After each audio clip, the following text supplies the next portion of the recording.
Welcome to the Bravo Papers, a safe space for all us Bravo fans who love to analyze, deconstruct, and talk about our favorite Bravo shows ad nauseum. So join me, Bravo and Botox, and we'll catch up on all the Bravo news and read way too much into our favorite shows and Bravo celebrities.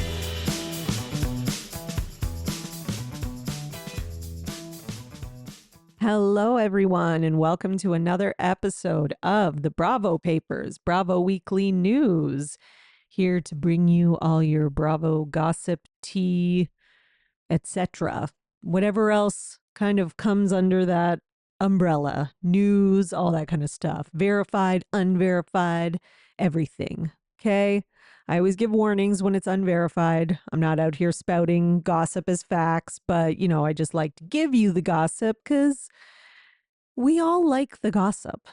Even if we know it's not true, sometimes it's fun to just hear it and live in that fake reality for a moment to distract ourselves from our lives, right?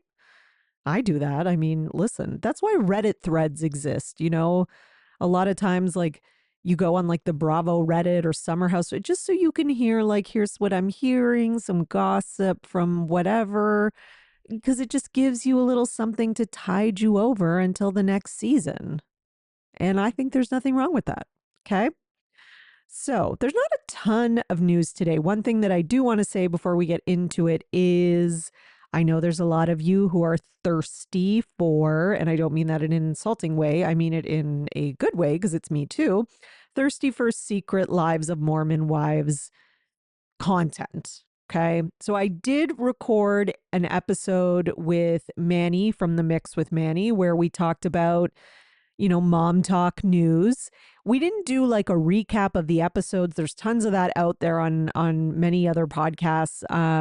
But we did just kind of talk about all the gossip and news and things that have come up on social media since the show aired. So I'm going to release that later this week. So you can look forward to that. It has already been up on my Patreon since last week. If you want to listen to it and also support a creator like myself, you can buy the episode for, I set it at $3, but then Apple is doing this stupid thing where if you get things through the iOS or the app or whatever, that you have to pay them like a fee. I can't do anything about it. I'm sorry. So it'll be like $4 and something, or you can subscribe to my Patreon, for the month.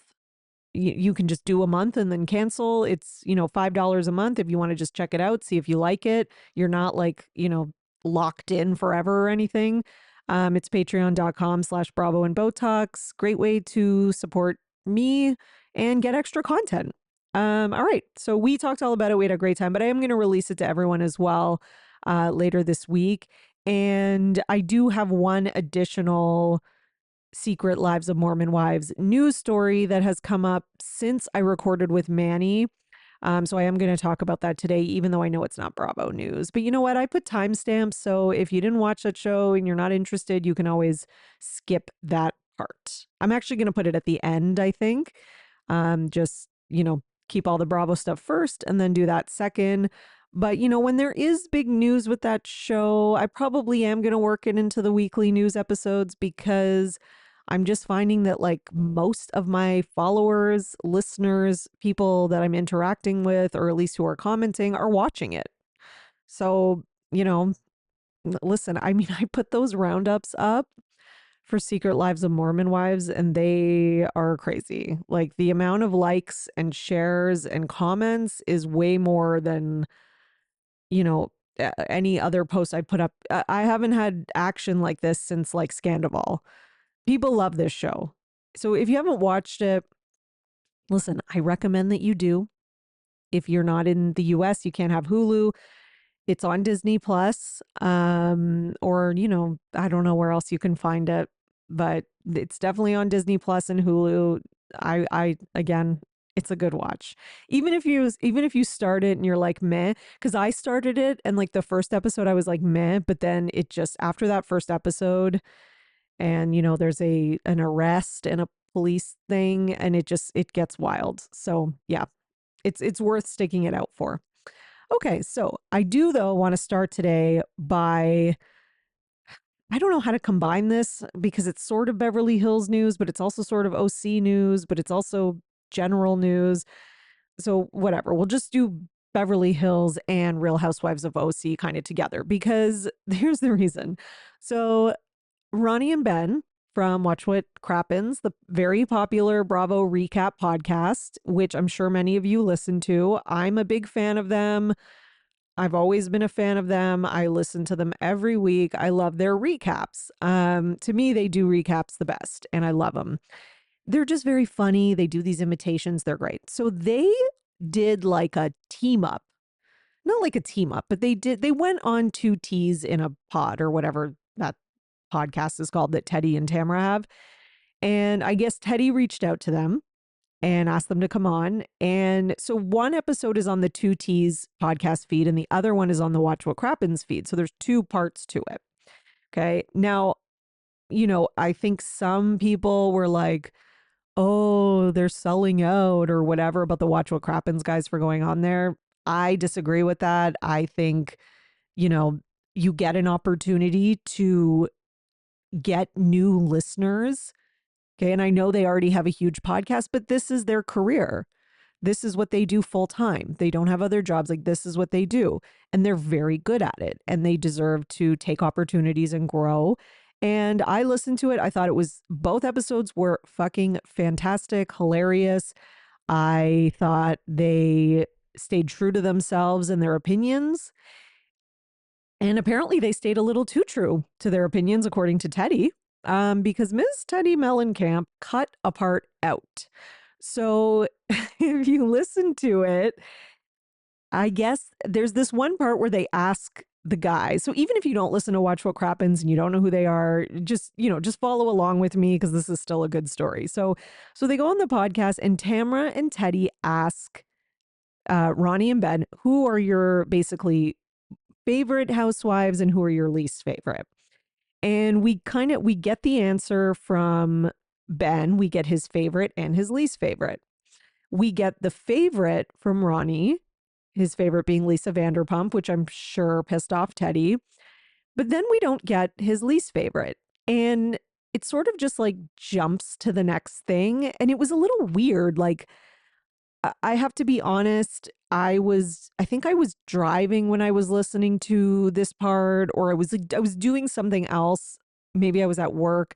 I didn't really notice it that much, but then I was on Reddit reading what, people's reactions to the episode, and people were like, did I miss something? Like, was this part weird? So then I went back and I was like, oh yeah, it is kind of weird. Like, there was some weird editing or something. So, okay, it turns out that Teddi edited this part out. Okay.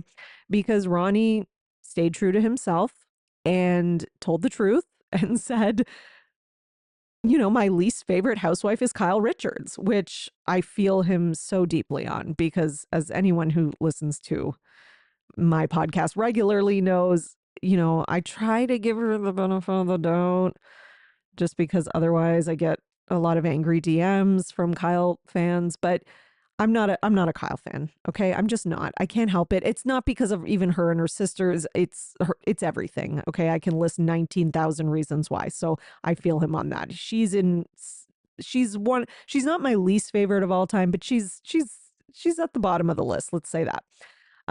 So he said, Kyle, and then apparently, so I was listening to what he was saying about this on their podcast. I think it's at the beginning of their OC recap if you want to hear it.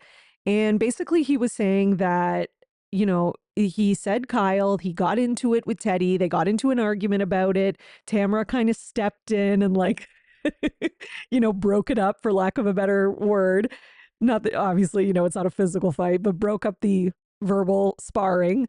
And he was saying that he feels like, Kyle is the one who sells stories to, whatever, different places. Or at least like, she has done that and he gave some examples, whatever, and they got into a whole thing about it.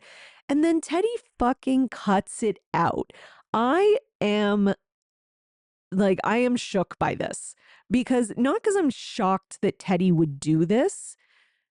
but just that she is such a little Kyle ass kisser that she cannot even, you won't even allow someone who's not you, okay, a different person. This isn't Teddi talking shit about Kyle. She defended her, but you won't even let like negative vibes about Kyle or someone's opinion that isn't glowing, rainbows and sunshine about Kyle. You don't even want to put that out into the stratosphere. Like, I'm sorry, but that is pathetic.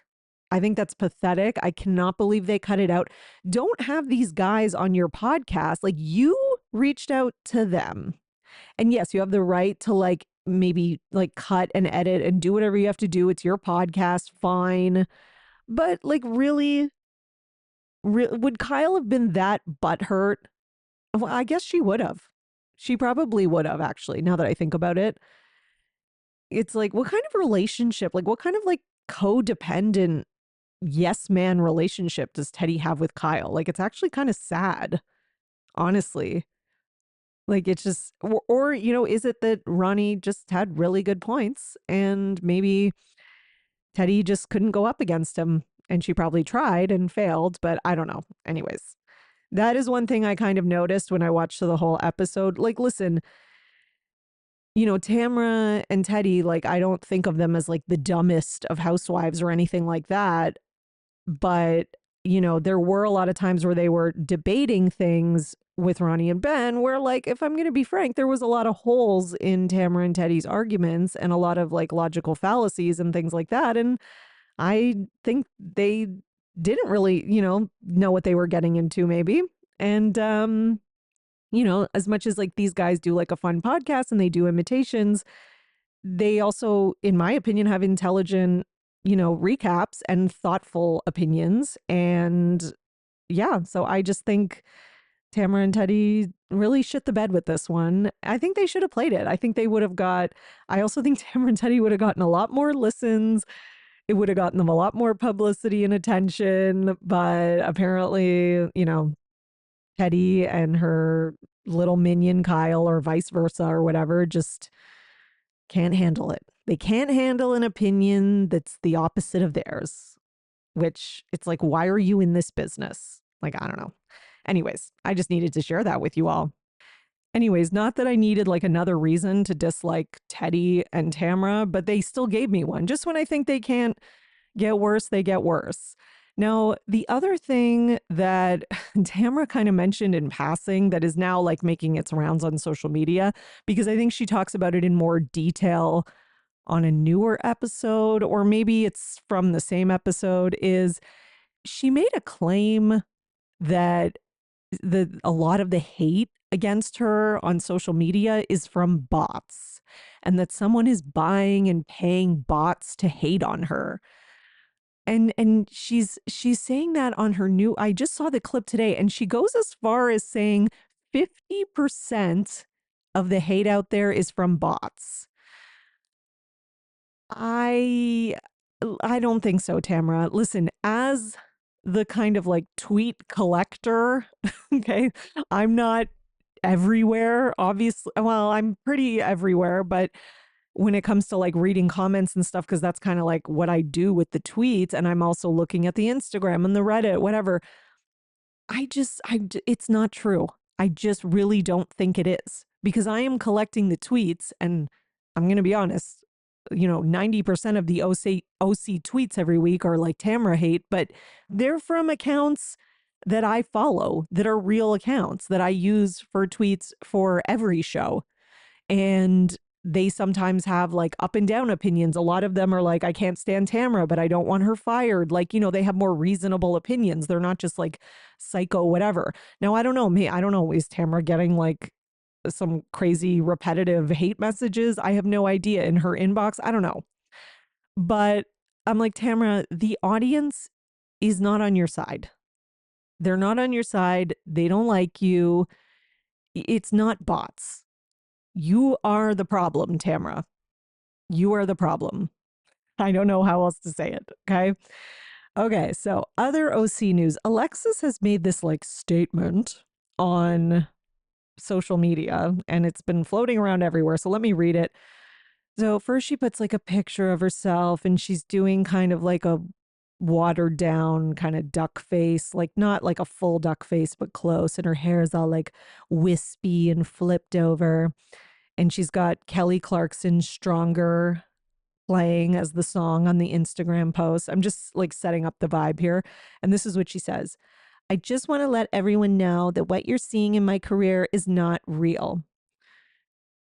I'm sorry, is the career in the room with us? Like, what is she? I guess being a friend of is a career. I feel like that's a little loose with that term, but whatever. Let's keep going. So then she says, okay, it's not the truth. There has been so much left out intentionally to paint me in a bad light.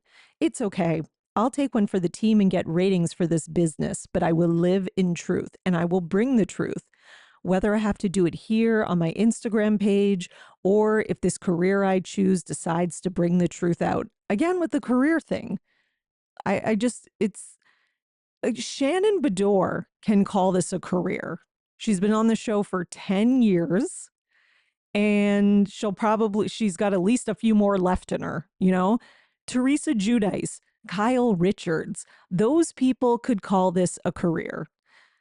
Alexis, like, it's like a part-time job at best. Like, I'll give you that, Alexis. You can have a part-time job. You have a part-time job on The Real Housewives of OC. Granted, it pays better than most part-time jobs. Congratulations. But enough with the career term. Okay? Okay, then she says, either way, it will come out. And you will also see the true Alexis, because what you're seeing on your TV right now is not me. I love you all and I do not hate you for hating me, because I would hate me too if I were you. But just hang tight. I'll be speaking the truth after every episode of what has been left out intentionally to paint me as someone I don't even know. It will actually intrigue you all. Live recaps of the truth, starting from episode 1, coming ASAP to my IG. And by the way, thank you to my glam squad for this pick. Okay, so now I'm supposed to suffer through Alexis every week on the show. And then I'm also supposed to watch some kind of Instagram live where listen, no. Okay, I'm not even going to finish that sentence. The answer is no. On top of it, if anything, if she does say anything interesting, that if she does put together a coherent thought on these Instagram lives and you know, it makes any sort of difference in the story of her versus her and John versus Shannon, it will get picked up by someone, screen recorded and shared, and I will hear about it. But besides that, I am not going to be sitting there watching Alexis talk and talk. The most obnoxious thing in the world is someone who is not that smart and also talks a lot. That's Alexis. It's just, she never stops and she's all over the place. And listen, and I'm not saying she has nothing to give in the housewives world. Well, the first time around when she was on Housewives, I couldn't stand her. But, you know, I look back at it and I see the entertainment value that she brought, because she was so delusional. And it was almost like delusional and like it was like campy and kind of funny. You know, she was like, my God is my savior, my husband is my king, and my body is sinful. Like, that's like one of my favorite Real Housewives lines because it's so fucking ridiculous. However, now she's gone into like just delusional and not in a fun way. And I think the fact that she's with Shannon's ex is the real like nail in a coffin. If she had just come back on her own, it might have been different, but this is not good. So, okay. So Emily also posted basically it was a clip of Alexis in an interview. And then on top of it, it has all the comments basically telling Alexis to get off the show. And, you know, the comments are like flying into the clip. Okay. So Emily posted that. And then Alexis responded and she posted on her story. So she reposted Emily's post, and then she posted her own caption saying, keep staying relevant through all other housewives, LOL. Hashtag no storyline. Glad I made your main page. So I guess Alexis is trying to say Emily has no storyline. Listen, here's the thing is, you know, the saying about broken clocks being right twice a day. I mean, she's not wrong. Emily doesn't really have a storyline this season. The whole thing with the body image thing, I do think she's reaching getting into this with Heather because she just doesn't have a lot else. Like, she's kind of used all her storylines. Her husband trying to get past the bar, her issues with her mom. She's done the body image thing like every year. We've had more than one boudoir shoot. Like, it's just getting a little repetitive. So yes. However, I'm not giving Alexis any credit though, because what's your storyline, Alexis? You're also, attaching yourself to, like, this is actually Shannon's storyline, and this storyline would happen even without you on the show. It could still happen. So you're doing the exact same thing. And at least Emily's a full-time housewife, and at least Emily is entertaining to watch and has like some charisma, like, and some funny one-liners. Like, Alexis is just doesn't have any of that. Okay, so I think that's all for OC news for today. But one thing I want to mention is that there is a little bit of tea about Beverly Hills because, we were talking about Teddi before, even though she's not on Beverly Hills, but whatever. There is an update on the new season of Beverly Hills. The trailer is apparently coming late September, which I feel like we're already in late September, but okay, or early October. So maybe they mean like really at the end. But it will premiere in November. The season is so good. Dorit is in rare form. Think season 7/8 Dorit. Your fave has a tough season though. Lots of tears. If you post, hide my email. So this wasn't sent to me. I got this from memes about Bravo from their account. So this is unverified tea. So it's not for sure. Listen, if the trailer comes out, at the end of September and then we find out that it's premiering in November, then yeah, I'll put more stock into this. But there's also a lot of things in this DM that a lot of people could have made a guess about. Dorit is going to be more on the defense, which we kind of saw that from the last reunion. And Kyle's going to have a tough season, lots of tears. Like, duh, she always does. Unless this person's favorite is someone besides Kyle. But I mean, assuming a Beverly Hills housewife is going to cry is like, telling me the sky is blue. It's really not groundbreaking. Okay, so let's talk about Vanderpump Rules and the Valley because they kind of overlap a little bit, but we'll start with Vanderpump Rules. So Sheena's car got stolen. Whenever I'm starting with Vanderpump Rules, it's always like Sheena got bit by a horse. Sheena's car got stolen. Like, she's just like, you know what I'm saying? So she says in the video, I moved to the Valley. It was supposed to be safer, less crime, and my car got stolen right out of my driveway. Listen, worse things could happen. Still fucking sucks. Don't get me wrong. But yeah. So sorry, Sheena. I don't know what else to say. Ariana is also firing back on Instagram at people who are shit talking her boyfriend. So somebody said, just stating the facts, she can do so much better. And Ariana said, just stating facts, balding, red nose, beady eyes, no lips, sun damage. I don't know if that's your wife, but she could do much better. And then someone else said, sorry, but your boyfriend is busted. And she said, you're easily top 3 ugliest men I've ever seen. Listen, I'm here for it. I'm not about coming after looks, but if you start it, which these people did, okay, and they're also men, so who cares? Not that like it's okay to body shame or look shame men, but men who come on the internet and are trying to like talk shit about your boyfriend's looks and then what, we're going to get upset because she gives it back to them. No, don't start none, won't be none, as Candy says. Now, there's also been a lot of news surrounding Stassi's new book. So I'm aware that she's no longer on Vanderpump Rules, but I still put this under the Vanderpump Rules tab. Basically, she talks about her fallout with Brittany and Jax. So I'm going to read a bit of it. So I get asked about what happened. Okay, blah, blah, blah. With the wedding. So they were, of course, invited. 2 of our closest friends, they RSVP'd yes, but I didn't hear from them leading up to the wedding, which was weird. Not only that, we started hearing from Beau's best friend, Rob, that Jax was texting him and Tom Schwartz saying they might not go to the wedding and listing all these reasons why. One reason was that Jax doesn't like Europe. What? It's an entire continent. Anyways, a yes RSVP isn't a maybe. It's a definite yes unless something drastic happens. I'm not saying they had to fly to Italy. I get it's a lot to ask, but if they weren't going to come, they could have told us and we could have invited two people who wanted to be there. A little communication would have been nice after the pandemic and so many months of not knowing whether we would get to celebrate at all. It wasn't just like a small petty thing for us. It was deeply painful that they wouldn't come. Imagine two of your closest friends just didn't want to come.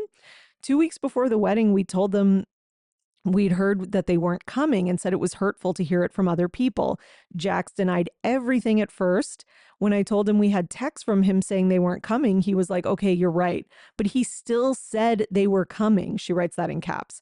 Then the day we're flying to Italy, a few hours before I'm supposed to leave for the airport, Brittany sends a long text explanation that they aren't coming. It was such a slap in the face. They were supposed to be our ride or die friends, and this felt like they didn't respect the friendship at all. Their wedding in Kentucky had to be the most important thing in our lives for an entire summer when we were filming the show. We were there for all of it. As soon as I read that text, Bo and I were like, we're done. I wasn't going to just roll over from this one. My main issue with Jax because I feel Brittany would have wanted to come, plus she wasn't texting a bunch of people about it. Lala couldn't come because she was on a podcast tour, and I'm not angry with her because she told us. She didn't pretend she was coming, talk shit about behind our backs, and then cancel at the last minute. It also didn't help that after all this happened, they kept going on podcasts talking about it. On Sheena's podcast, and Brittany ripped into me and my wedding. They kept talking to press and telling people Bo and I were holding a grudge, etc. What it boils down to is I've been burned by Jax more than once. And then let's see what if she says anything else.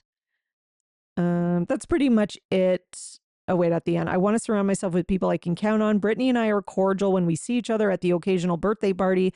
Jax has sent Bo texts asking him to bury the hatchet and come hang out at Jax's bar. That one gave me a good laugh. Okay. So, yeah, I mean, that's a dick move. Like, you have a wedding, like a wedding RSVP means something. You know what I mean? It's not like you're going to like someone's backyard barbecue on a Sunday. Like it's an wedding in Italy that they're paying lots of money for. And if, like she says, if you can't go or you don't want to spend the money or you can't afford, whatever the case is, you can RSVP no. But to RSVP yes and then not go. And a part of me is like, I don't know, is it because it was not going to be filmed? Like, I know Jax was also fired, but I also, a part of me is like, is it because like Jax is just like only fucks with these people because of possible career opportunities it can bring him? And if it doesn't, he's just like, I'm not putting in all this effort for you because I don't really care that much. Because I could kind of see that. Maybe not with Brittany, but with Jax, I could see that. So that's crazy. But, listen, and then just talking about it on media and podcasts and stuff, like you're just making it look worse for yourself. I bet you that really was just Jax didn't want to go for whatever reason because he's like too busy, like doing coke or whatever he's doing. And, what's Brittany going to do? She's going to go without him and have to like spend the whole time explaining why her husband wasn't there. Oh, it's so good she's getting out of that marriage. Okay. Not that I'm saying Brittany's innocent, but yeah. Anyways, so the other thing that came out of Stassi's book that everyone is talking about is this whole thing about her mom guilt. So taken out of context, it sounds like if you take it just like if you just read the passage on its own and you don't read like the follow-up, it can feel like she's mom shaming Sheena, but if you read it in the larger context, it's not. So basically she talks about being at like some party, like birthday party or something with Sheena, and Sheena's like scraping off some of the icing off the cake before she gives it to Summer, and how she's, feeding Summer vegetables and whatever, right? And Sheena and Stassi is talking about her own mom guilt and how she tries, but she can't get her kid to eat any vegetables. Her kid's favorite part of the cake is the icing. She's like, she doesn't she didn't scrape it off. She just let her kid have the piece of cake, whatever. Okay. So she's talking about how mom guilt is such a real thing and we all deal with it. And it's supposed to be one of those like relatable mom things, right? So it was posted on the internet as a thing, and some people took it as like, okay, she's mom shaming Sheena because like a lot of people read it and were like, oh God, Sheena's like passing on like eating disorder or disordered eating behaviors to her kid. Like she's at a birthday party, let the kid have cake with icing, which quite frankly, I agree with. But, that being said, who knows? Maybe Summer doesn't like a lot of icing. Like sometimes kids have weird things like that. Like my daughter, this is crazy. My daughter doesn't really like ice cream unless it's cotton candy ice cream, and she will not eat any other flavor. So you could hand my daughter like an ice cream that you would think every kid would like, and she'll be like, ew. So some kids have like crazy things. Like maybe Sheena's daughter doesn't like icing. I don't know. I have no idea. Okay. Could I see Sheena passing on some, you know, disordered eating behaviors possibly to Summer? Also, yes, though, because that's just a very Sheena thing to do. I feel like Sheena's like living in this like superficial LA headspace for so long, being a public figure. She even like made comments on like the recent season, I think, about how she still needs to lose a bit on her stomach. And she's like, you know, 1 pound or whatever. She's tiny, and she's like still thinks that she needs to lose more. So like clearly she might have some body image issues. Is Sheena the first woman on the planet Earth who has passed body image issues on to their daughter? Definitely not. Okay. But again, this is all just speculation based on this one passage from Stassi's book. We don't actually know, right? But what I will say is that, you know, I'm not going to even mom shame Sheena about it. Like, because Sheena thinks she's doing the right thing. She's like, I'm able to get my daughter to eat more vegetables and less sugar. I'm helping her be healthy. And maybe she is passing on some disordered stuff. Maybe it will get into the like Yolanda territory where it's like you can't even let your kid have a piece of cake on their birthday. I hope it doesn't. I understand why people are sort of like cautious about when you see those behaviors. But again, we don't know, right? So yeah, so that was another thing that was floating around a lot from Stassi's book. So now let's talk about the Valley. Brittany Cartwright was apparently shown graphic text between Jax Taylor and another woman at the Valley finale party. Valley rhymes with so many things. It's like, okay, sorry. Valley finale. So season 2 of the Valley in their finale will capture this bombshell reveal. I mean, this is like Vanderpump Rules. Like this is like giving me like circa season 6 of like, the recording of Jax like talking shit about Brittany to Faith. And I'm here for this. I cannot wait. So apparently she was shown, this is from Us Weekly, by the way, graphic and explicit text messages. Listen, this story was floating around. It got attention. Did it shake the world, like Scandival? No, because we all fully expect this from Jax, right? And we've seen it before. That being said, I'm still here for it, like on the show. So Jax has been spending time with this is a quote from the source, with several different women who he meets at his bar or the gym, which is upsetting for those close to him because he isn't focused on getting the help he needs. He can do what he wants, but of course it hurts Brittany. Okay, so does that mean that the explicit texts are from when they were married? Or, okay. I don't know. Okay, so if these are from after they're separated, this is even less. So no wonder this didn't really make waves because that's okay. Even here, he is single, but it's hard for Brittany and those close to Jax to see his actions. That said, he loves his son and has been a good dad to Cruz. Here's the thing. Even if we don't have evidence of it, Jax was doing this when he was married. If Jax and Brittany weren't having sex, Jax was having sex with someone else. Okay, I don't care what anyone says. You will never convince me otherwise. Jax is getting it somewhere. End of story, period. Okay. And the fact that he's doing it now when he's supposed to be like focusing on his mental health and please. I don't believe that he's focusing on any of that. I think he's just acting the same way as he was married, except now he's single. so he doesn't have to try and hide it as much, right? Okay. So the other thing is we've had a little bit of Brock versus Jax on social media. So I guess Brock, or sorry, not Brock, Jax was asked a question about Brock. And Jax's response was like, who? Like trying to do the Mariah Carey thing, like, I don't know her, you know? And then Brock reposts. Okay, so this was it. Brock could have put that up in less than 5 minutes because I guess Jax has been like doing this like whole like home decorating thing on social media.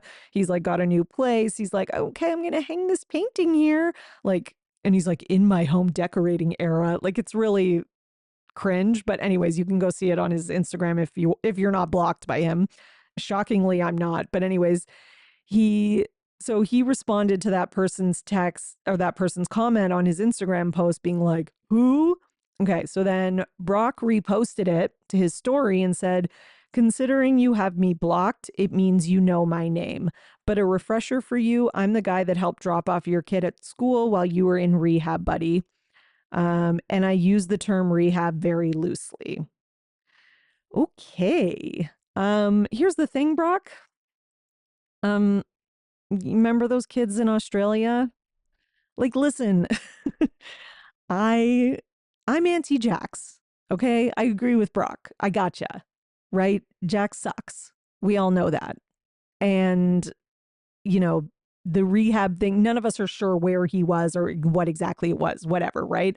But the point is that it's hard to kind of like make a parenting dig at someone, especially when they were either in rehab or a mental health facility, both being like valid, real things. And you just kind of abandon your kids just for like whatever. I don't know. To like come and try and be famous in LA and start banging a reality star and I like and what do you do? Like I don't know. Okay, so it's maybe the right message from the wrong messenger, I guess. Right? Okay. So let's get into some summer house news. Okay. So this isn't like a big thing, but it's kind of entertaining, which is that, you know, the Spritz wars are official. Okay. So Craig put out an ad for Spritz, which he is now a partner in, and he's, you know, wearing a Spritz hat and he's like out on a boat and like, you know, cruising and having the best time. And this is his caption. The news is finally out. In 2023, I discovered Spritz Society's canned cocktails on the way to a concert. I instantly fell in love with them and knew I had to get involved somehow. A year later, I am proud to announce that I've partnered with Spritz Society to develop my own signature flavor, lemon iced tea.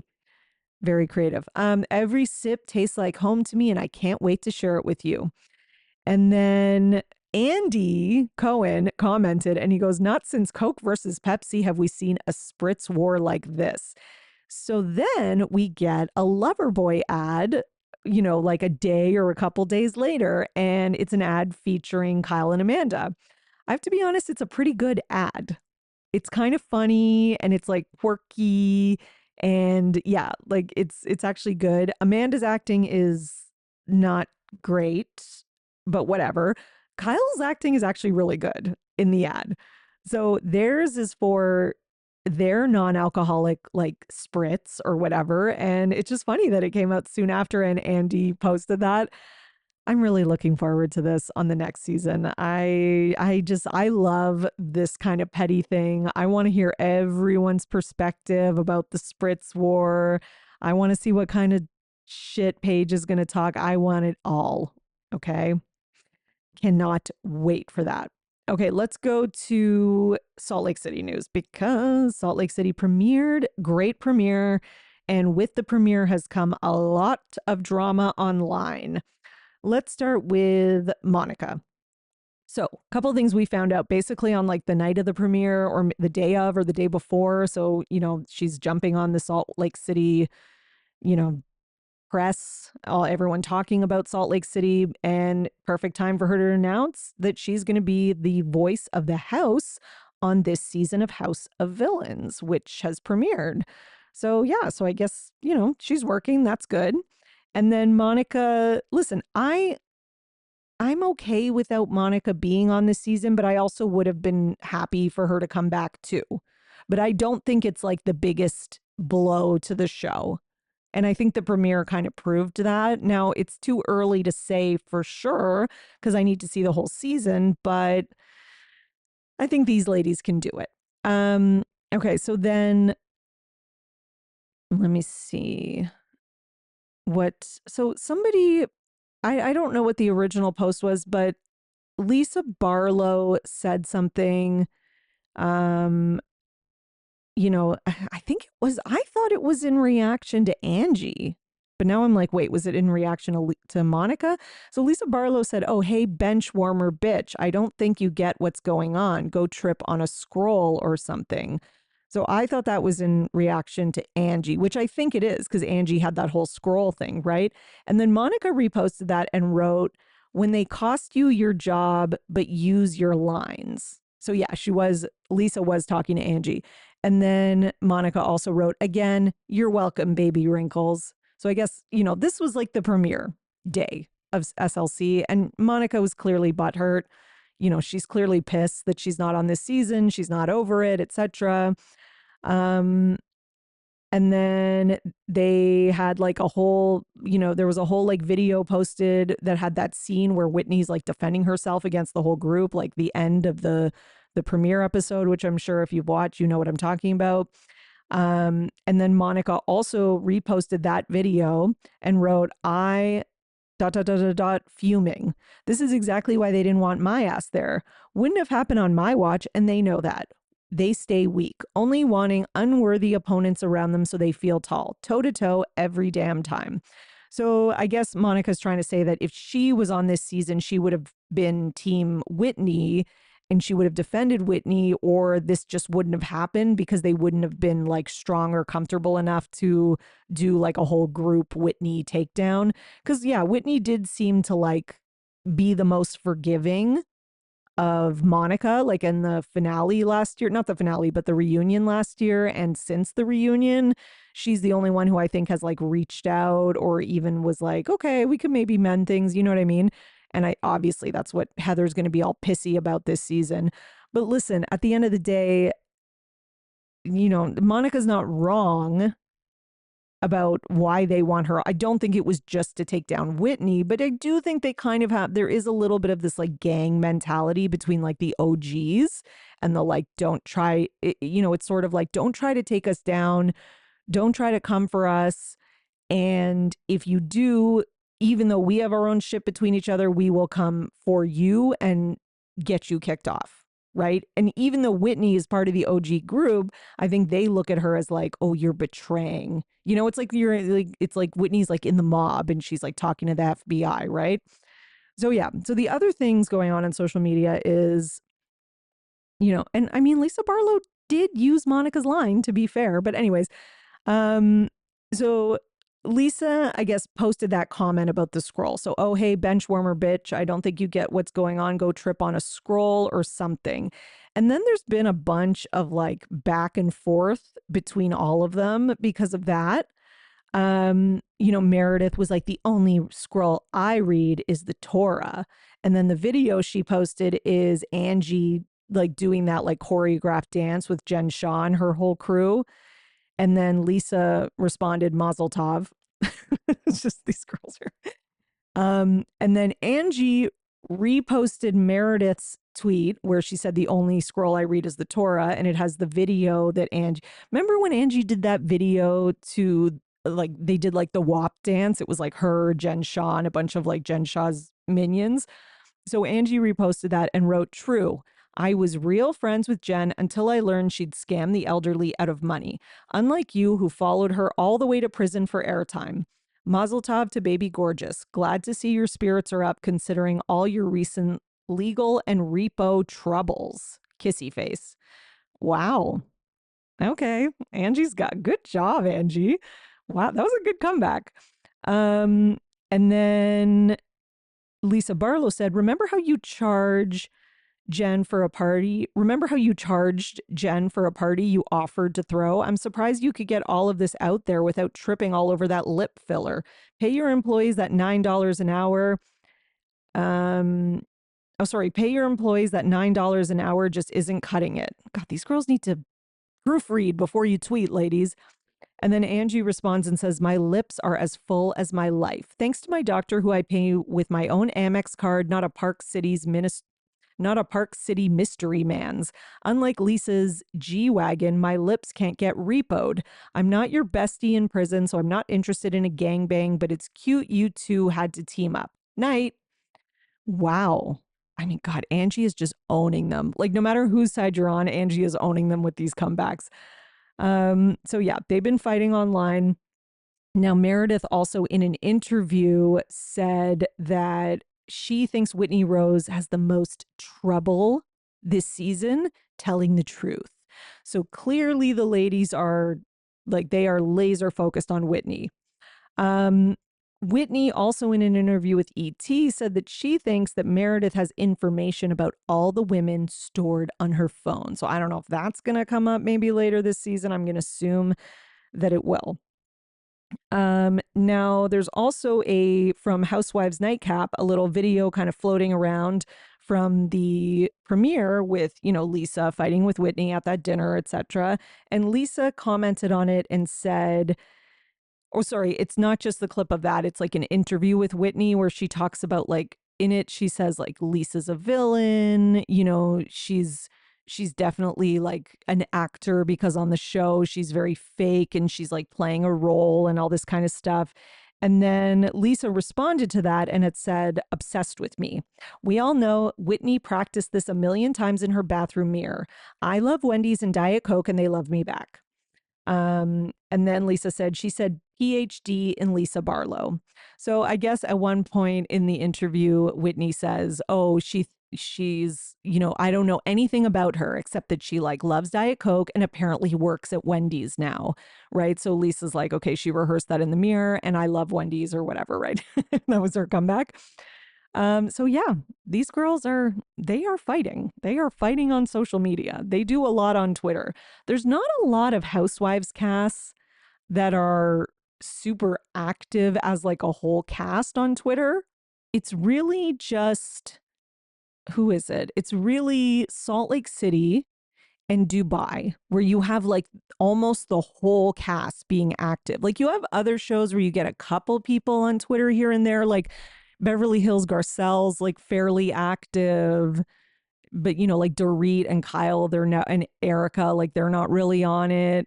New Jersey, they're not really they used to. Now they don't as much. They don't really tweet a lot. They're more on the Instagram, right? So I guess on OC, Shannon is on there here and there, but not really. Tamra's all over it, obviously. But yeah, so it's interesting because Salt Lake City, they're all pretty active on Twitter. So you get a lot of these back and forths, which is something that we had with Dubai this season that I thought was even more interesting than the show. The back and forths on Twitter were more entertaining than some of the episodes. So yeah. Okay. So what else do we have from Salt Lake City? So Lisa Barlow kind of claimed on Watch What Happens Live that losing her $100,000 ring was fake news.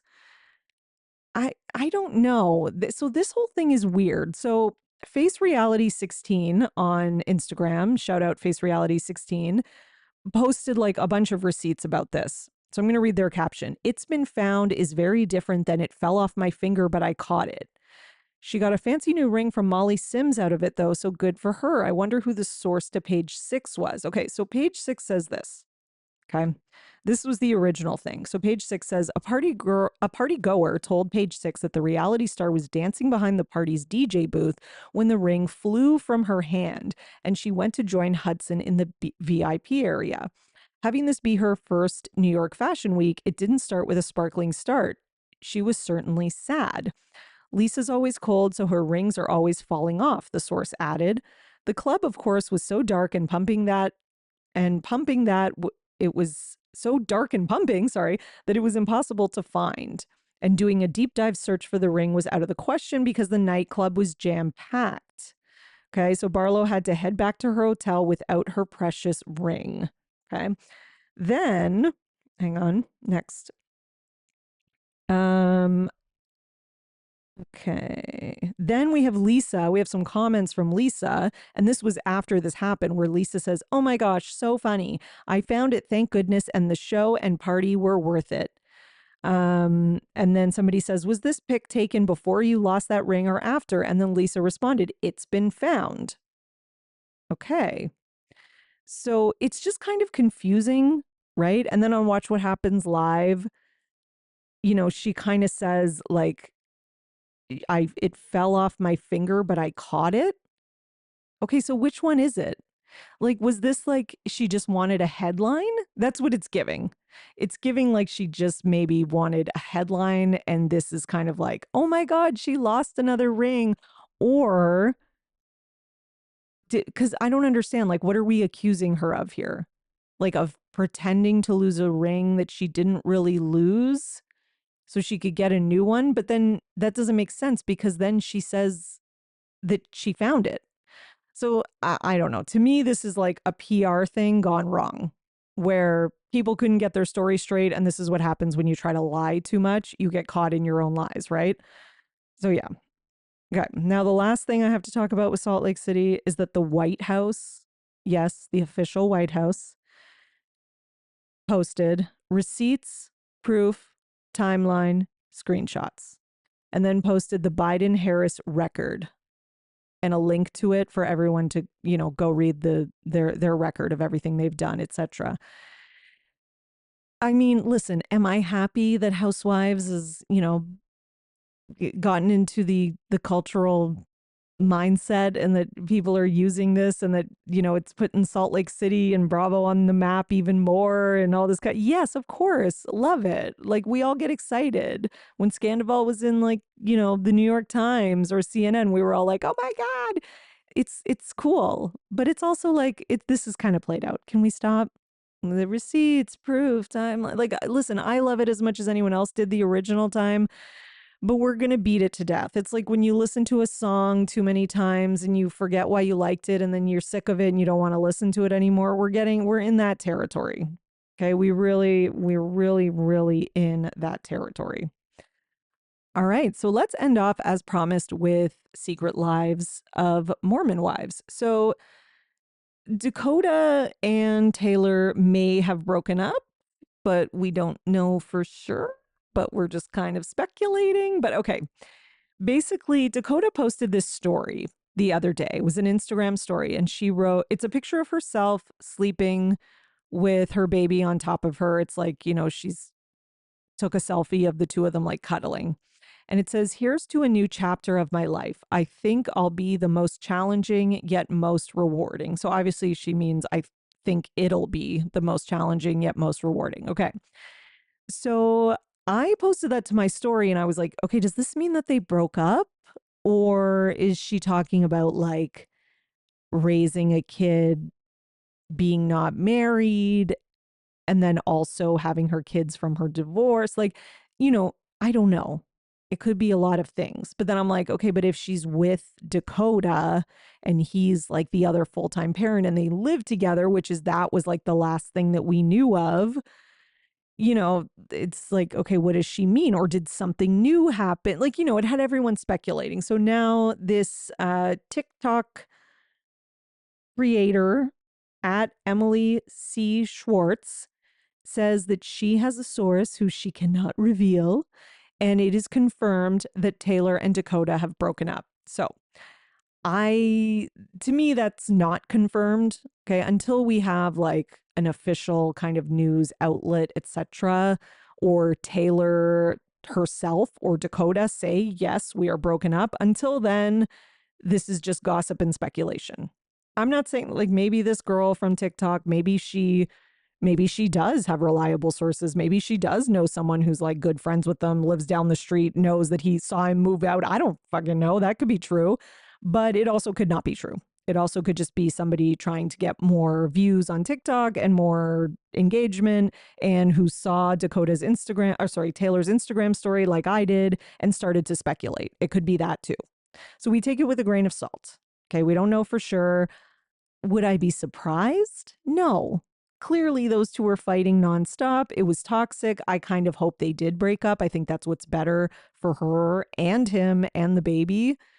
They were, I said this on my episode with Manny, which you will listen to later this week, I hope, if you're watching the show and you're interested. But I did say, like, there is a bit of a honeymoon phase after you have a baby, especially like the first few days where you're just like in this euphoria, but then shit gets real, right? And that kind of starts to fade and wear off. And yeah, so I could see this being around the time of, his excitement too about being a first time parent wears off, the reality sets in and he's out. I don't know. Or not that he's like bye to the baby necessarily, but that he's not on his best behavior anymore. And they start going at it. And that's it. Right? So I could totally see that may have happened. Okay, everyone. Thank you so much for joining me today. And you are now in the know for everything Bravo. I'll see you next time. Bye. Thanks for listening, everyone. Your support really means everything to me. And this show wouldn't be possible without you, the listeners. So please, if you enjoy the podcast, leave a 5-star rating and subscribe so you don't miss an episode. For more, you can join my Patreon, patreon.com/BravoandBotox. And for $5 a month, you'll get 4 extra podcast episodes a month. You'll also get early releases of Bravo Paper episodes and more.